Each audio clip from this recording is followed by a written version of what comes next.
Mapagpalang araw po sa ating lahat. Ako nga po pala si Andrea John Agner at welcome po sa aking 365 Daily Devotion ni Pastor Russell Ocampo.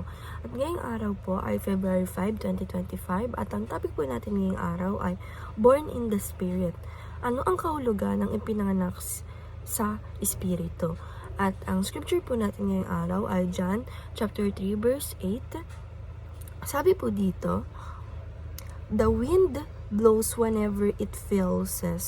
You hear it sound, but you cannot tell where it comes from or where it is going. So it is with everyone born of the Spirit." Sabi po dito, humihip-hip ang hangin kung saan nito ibig ang naririnig mo. Ugol nito, ngunit hindi malalaman kung saan ito nanggaling at kung saan tutungo.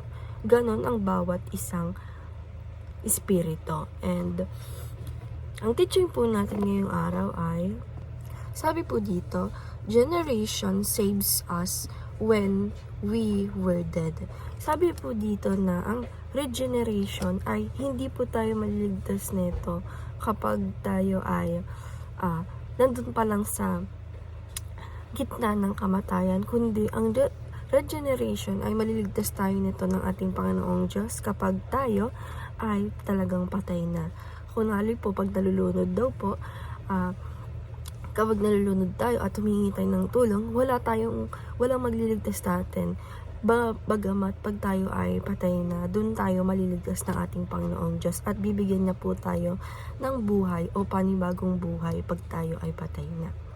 And teaching number 2, regeneration is the impartation of the life of Christ. Sabi naman po dito na ang regeneration is the impartation of Christ, na kapag po tayo ay naligtas na ng ating Panginoong Diyos nga po, bibigyan niya po tayo ng buhay na walang hanggan, na gagawa na tayo ng mga bagay na ginagawa ng ating Panginoong Diyos.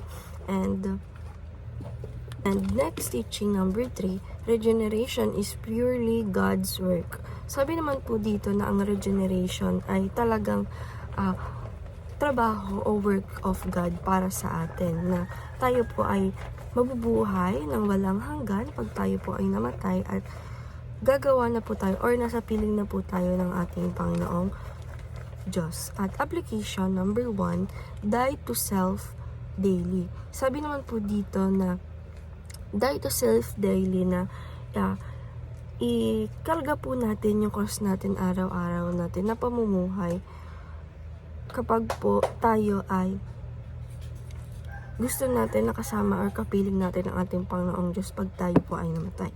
And application number 2, internalize the life of Christ within you. Sabi naman po dito na pag-aralan po natin yung buhay na may Kristo Jesus tayo sa buhay natin. Like, mabuhay po tayo ng Christ life, na may Christ likeness sa ating buhay, na gumagawa at sumusunod tayo sa utos ng ating Panginoong Jesucristo.